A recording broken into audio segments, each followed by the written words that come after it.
My dad locked my sister in her room for disrespecting the badge, then made her serve dinner to the cop who touched me. When I finally told him what Vance did, he didn't even look at me. He just said, "Vance is friendly like that. Stop being dramatic." I stayed silent. That was 4 months ago. Last night, he sat in the dark, flipping through her notebook for hours and didn't notice he was crying until Mom brought him tissues. My older sister, Raven, accused my dad's department of looking the other way when her best friend's cop stepdad hit her and her mom. Within days, our entire family practically hated Raven. "Shut your mouth, little girl, and you teenagers think you know everything" became the only words spoken to her. From there on, our dad led the charge of turning Raven's life into hell. He personally insisted she eat dinners alone until she apologized. He used to love her just 1 week ago and now was locking her in her room during family activities until she learns to behave. He'd invite his cop friends over and force her to cook for them so she'd learn to respect the badge. I was 11 and didn't really understand why everyone suddenly had something against my big sister. She was so nice and bright and only spoke the truth. And so whenever our parents sent her to bed without dinner, almost every night, I started sneaking food up to her. She'd give me this sad smile and ruffle my hair. One night, I followed her when she snuck out around midnight. I was super sad because I thought she was running away and leaving me behind. But instead, I found her going to her best friend's house. I peered through the window and I could see her carefully cleaning cuts on Celeste's, her best friend's mom's, face. When she spotted me hiding, she just put a finger to her lips and mouthed, "Don't tell Dad." At first, I was happy. I felt like the coolest kid ever being able to keep a secret. But then something started happening. Officer Vance, Celeste's stepdad, started showing up everywhere I went. First time was at the corner store where I bought candy after school. He appeared out of nowhere and insisted on paying for my Skittles. Said something about taking care of his buddy's little girl. Next week, he was waiting outside my school. He told me Dad asked him to walk me home for safety, but I'd been walking home alone since 3rd grade and we lived 5 minutes away. The whole walk, he kept putting his hand on my shoulder and asking if any boys at school caught my eye. The 3rd time it happened was at our family barbecue. I was grabbing juice from the garage fridge when he cornered me. He started stroking my hair, telling me how much I looked like Raven when she was younger. Then he kissed my forehead, but it wasn't like when Dad did it. His lips stayed there too long and his hand was on the back of my neck holding me in place. I ran straight to Dad who was flipping burgers. Told him exactly what happened while trying not to cry, but he didn't even look up from the grill. Just said, "Vance is friendly like that. Stop being dramatic, Ma. Go help your mother." I felt like I was going crazy. I started avoiding the garage and the corner store and taking the long way home from school. But Vance found me at the park the following week. I was on the swings when he sat on the one next to me. He started talking about how I was becoming such a pretty young lady. Then put his hand on my lower back and said, "Dad was lucky to have such beautiful daughters." That's when Raven appeared running full speed. She shoved him so hard he almost fell off the swing. He started screaming something, but she grabbed my hand and we ran home together. She was breathing hard and her face was red with anger. We burst through Dad's office door together. "Your disgusting pervert friend is touching Ma," Raven said.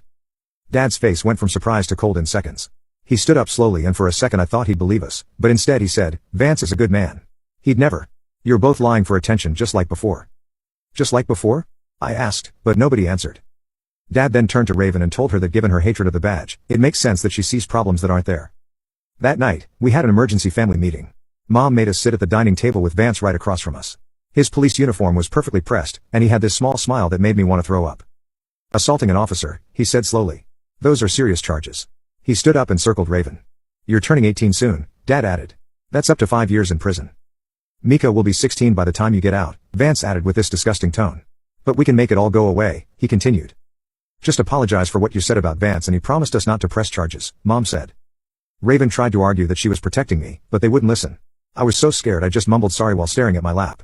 They demanded Raven apologize, but she looked Dad straight in the eye and said something about "not again" and "isn't it obvious now?"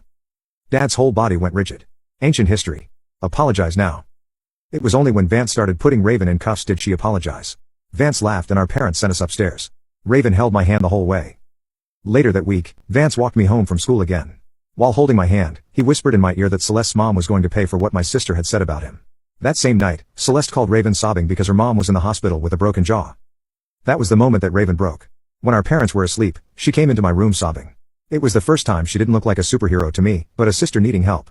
I held her in my arms, and while crying, she told me she needed to tell me something. She made me pinky promise I wouldn't spill, then revealed that this isn't the first time Vance has done this. My face went white. I asked her what she meant and she said that when she was 14, Vance had cornered her at a police picnic. He hurt her behind a bush. She ran to Dad with a torn skirt and the skin under her fingernails from clawing at him, but Dad called her a liar. Said Vance was part of the badge and had a 10-year-old daughter himself so he would never do that. Dad forced Raven to apologize to Vance. She broke down even harder and ugly cried into my shoulder. Full story on channel linked below. I sat there frozen while Raven's tears soaked through my pajama top. My mind raced trying to process what she just told me. Officer Vance had hurt her when she was my age plus 3 years. The same man who kept finding me everywhere, who touched my hair and held me too close. The same man Dad defended like he was family. Raven pulled back and wiped her face with her sleeve. Her eyes were puffy and red. But there was something else there, too, determination, maybe. She grabbed my shoulders and made me look at her. She told me we needed to be smart about this, that Dad would never believe us, and Mom would just go along with whatever Dad said. She explained how Vance knew exactly what he was doing, how he'd been doing it for years. First to her, now to me, and who knows how many others. The next morning at breakfast, everything felt different. Dad read his newspaper like normal. Mom scrambled eggs like normal, but nothing was normal anymore. I kept glancing at Raven, who pushed food around her plate without eating. When Dad left for work, he ruffled my hair like always, but I flinched. He didn't notice. At school, I couldn't concentrate. My teacher asked if I was feeling okay, and I just nodded. During recess, I hid in the library instead of playing with my friends. The librarian let me help her sort books, which kept my hands busy while my mind wouldn't stop spinning. When the final bell rang, my stomach dropped. I took the longest route possible, cutting through the park and doubling back twice. But when I finally turned onto our street, there he was. Officer Vance, leaning against his patrol car right in front of our house.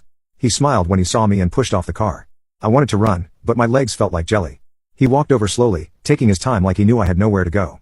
When he reached me, he put his hand on my shoulder and steered me toward the house. Inside, Mom was in the kitchen making dinner. She smiled at Vance and thanked him for walking me home safely. He squeezed my shoulder harder and said it was his pleasure, that he'd do anything for his partner's family. Mom beamed like he'd just given her a compliment. Vance stayed for dinner. Dad invited him, of course. They laughed about some arrests they'd made last week while Mom served pot roast. Raven came down when Dad yelled for her. She took one look at Vance sitting in her usual spot, and her whole body went rigid. Dad noticed and his face darkened. He pointed to the chair right next to Vance and told her to sit. Raven's hands shook as she pulled out the chair. Vance smiled at her like they were old friends.